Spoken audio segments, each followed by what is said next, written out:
their temptations, and then they do the best with their wives, they will be the most satisfied and they won't have any temptations outside. But at the same time, and I'm ranting on the brothers, but at the same time the sisters have to understand this. Allah subhanahu wa ta'ala created men and women very differently. Men, their biggest weakness is women. They could be richer, they could be poor, they could be, healthy and not very healthy, skinny and fat or tall, doesn't matter what culture, what language, all of them have the same weakness, women.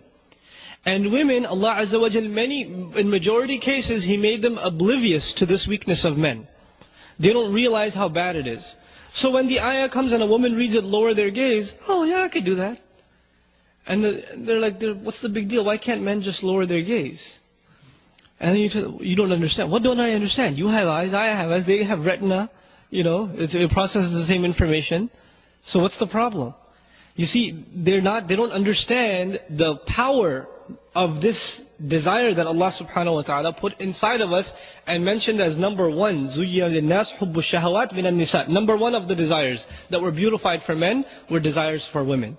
Right? The number one fitna the Prophet ﷺ fears for the men of this ummah is what? Women. Because it's a serious problem. So if the wives understand that, then instead of condemning their husband, why are you so weak? How come you can't control your eyes? Instead of knowing that, they would accept this is the creation of Allah subhanahu wa ta'ala. You have to, the wife has a role of supporting her husband and becoming strong. And she can do that by warding temptations off from him, not by lecturing him. And this is the other thing that's very important for wives to understand. The husband, he goes to the office, or he goes to the train, and there are women horribly dressed. They're sitting there smiling at everybody, trying to, basically this is all these women have in terms of their dignity. They're not respected for their intellect, they're not respected for their opinions, so all they think is we're going to be respected if men see more of our shame. So they dress it in decent fashion because when men look at them, they feel kind of, self-respect, like I'm worth something, people are looking at me. That's basically what it is. It's really horrible, it's sad. But then they go to the office and the secretary's smiling at you saying, how are you, how was your day? What are you getting for lunch? Oh, you're fasting. Oh, that's nice. And they're smiling at you. And then you go, on every ad, women are smiling at you. And then you get home. And you open the door and the wife said, where were you? Oh, the train, the train was late. Oh, every day the train is late. Oh, I understand. And there's a frown every day. And the first day it's okay, the second day it's okay. 10 years of this, 12 years of this, what's going to happen? The husband has resentment towards the wife, even if he doesn't say anything. He's building resentment inside.